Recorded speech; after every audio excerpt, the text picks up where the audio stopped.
What's up, everyone? Welcome back to the Daily Sean. For those of you who've never been here before, my name is Sean. I do a daily video on something related to nursing. Nope, no rhyme or reason. Probably not going to change. Today's topic, today's lesson, is about bad days. Talked about it before. We have them. We have a lot of them. The good definitely outweighs the bad, but when we have a bad day, it's really bad. Really bad. It's to do with your assignment, coworker, family member, patient, provider. It's always something. Our bad days are no excuse to be a poor nurse to your patient. Your bad days are no excuse to give suboptimal care to your patient, for giving your next patient your very best. Just because you're having a shitty day, you should not provide shitty care to your patient. You put your game face on. You wear your McDonald's smile. What is going on that is wrong with you is not the patient's fault. Sure,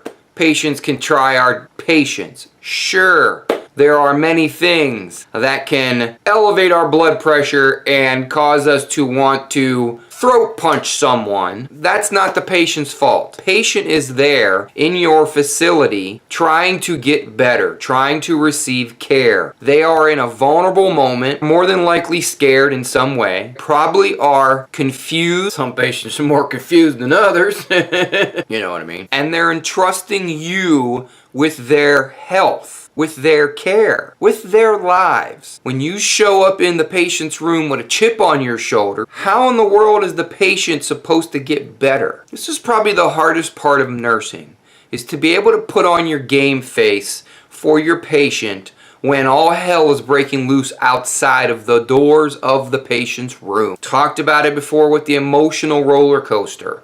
Going from room to room without changing the smile, without changing your positive attitude. It takes practice. It takes intention. It's not going to happen by accident. It's not going to happen when you just show up and poof, I can do it. Patients are going to test you. The job is going to test you. That test involves being able to stay game face straight, McDonald's smile on days when you don't want to. I think it was a old 80s movie, Roadhouse. Look it up. Good old Patrick Swayze back in the day.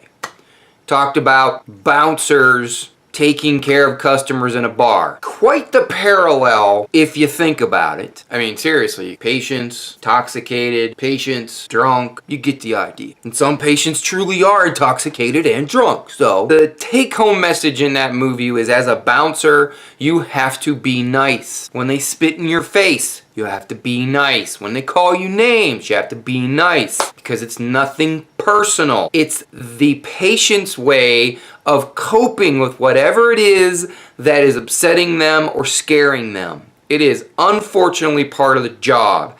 I'm not saying you gotta take their shit.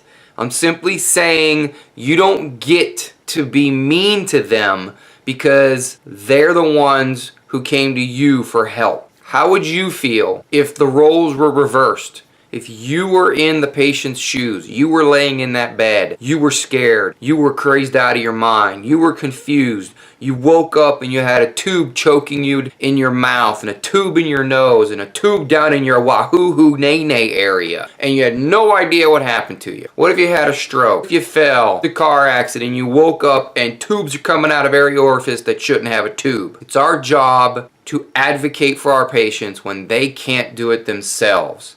That includes being nice when you don't want to be nice. Game face, paint on the smile. It's our job to be nice until it's time to not be nice. What'd you think of the video? This is an interesting topic. Interesting lesson, because we all have had to bite our tongue, bite our lip until they bleed sometimes. But it is part of our job. Love to hear your thoughts. Leave me a comment down below. Always appreciate a thumbs up. Share this with somebody. And as always, check your own pulse first.